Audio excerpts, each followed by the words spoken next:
காடு ஒன்றில் ஒரு புறா கூட்டம் வாழ்ந்து வந்தது. அந்த புறா கூட்டம் ஒரு வயதான புறாவின் தலைமையில் அமைதியாகவும் மகிழ்ச்சியாகவும் வாழ்ந்து வந்தன. புறாக்கள் அனைத்தும் அந்த வயதான புறாவின் ஆலோசனையை கேட்டு நடப்பதினால் எப்போதும் நிம்மதியாகவும் பயமின்றி மகிழ்ச்சியாக வாழ்ந்து வந்தன. வயதான புறா தன் அனுபவத்தின் காரணமாக எப்பொழுதும் விழிப்புணர்வுடனும் கண்காணிப்புடனும் இருக்கும். தினமும் காலையில் எழுந்ததும் உணவு தேடி அந்த புறா கூட்டம் பறப்பது வழக்கமான ஒன்று.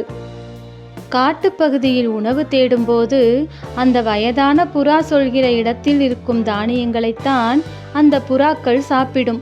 இப்படி இருந்த அந்த புறா கூட்டம் ஒரு நாள் உணவு தேடி ஒரு புதிய காட்டுப்பகுதியில் பறந்து சென்றது. அது புதிய காடு என்பதினால் அந்த புறா கூட்டத்திற்கு தானியம் எங்கு கிடைக்கும் என்று சரியாக தெரியவில்லை.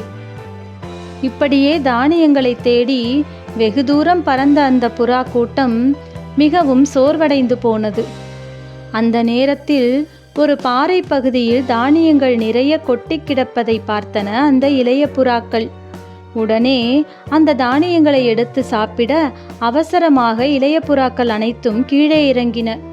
அதை பார்த்த அந்த வயதான புறா அவசரப்படாதீர்கள் என்று இளைய புறாக்களை தடுத்தது. பாறை பகுதியில் தானியங்கள் செயற்கையாக விழுந்து கிடக்கின்றன. அக்கம் பக்கத்தில் செடியோ கொடியோ மரமோ எதுவும் பெரிதாக இல்லாமல் இந்த தானியங்கள் இந்த பாறை மேல் எப்படி வந்தன என்று எனக்கு சந்தேகமாக இருக்கிறது என்று அந்த வயதான புறா சொல்லியது. நீண்ட நேரம் பறந்து வந்ததால் களைப்பாக இருந்த அந்த இளைய புறாக்கள் அந்த வயதான புறாவின் பேச்சை கேட்காமல் தானியங்களை எடுக்க கீழே சென்றன. தானியங்களுக்கு கீழே இருந்த வலையில் அந்த புறாக்களின் கால்கள் மாட்டிக்கொண்டன. பயந்து போன அந்த இளைய புறாக்கள் அனைத்தும் உங்கள் பேச்சை கேட்காமல் இப்படி வந்து சிக்கிக்கொண்டோம் என்று மிகவும் வருத்தப்பட்டன. இதை பார்த்த அந்த வயதான புறா, கவலைப்படாதீர்கள், நீங்கள் எல்லோரும் உங்கள் பலத்தை உபயோகித்தீர்கள் என்றால் இந்த வலையை சுலபமாக தூக்கிவிட முடியும். எல்லோரும் ஒரே நேரத்தில் சிறகடித்து பறக்க வேண்டும் என்று சொல்லியது. அதை கேட்ட அந்த புறாக்கள் அனைத்தும் மொத்தமாக சிறகடித்து அந்த வலையை தூக்கி கொண்டு பறந்து சென்றன. புறாக்கள் அனைத்தும் பாதுகாப்பாக தங்கள் இடத்தை வந்து சேர்ந்தன. ஆனாலும் காலில் பின்னிக்கொண்ட வலை அப்படியே இருந்தது. இதிலிருந்து நாம் எப்படி விடுபடுவது என்று அந்த வயதான புறாவிடம் கேட்டன.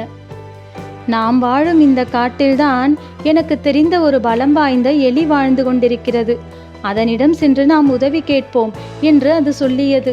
உடனே எல்லா புறாக்களும் அந்த எலியிடம் சென்றன. எலி தன்னுடைய கூர்மையான பல்லால் அந்த வலையை கடித்து அந்த புறாக்கள் அனைத்தையும் விடுதலை செய்தது. புறாக்கள் அனைத்தும் எலிக்கு நன்றி சொல்லிவிட்டு மகிழ்ச்சியுடன் பறந்து சென்றன.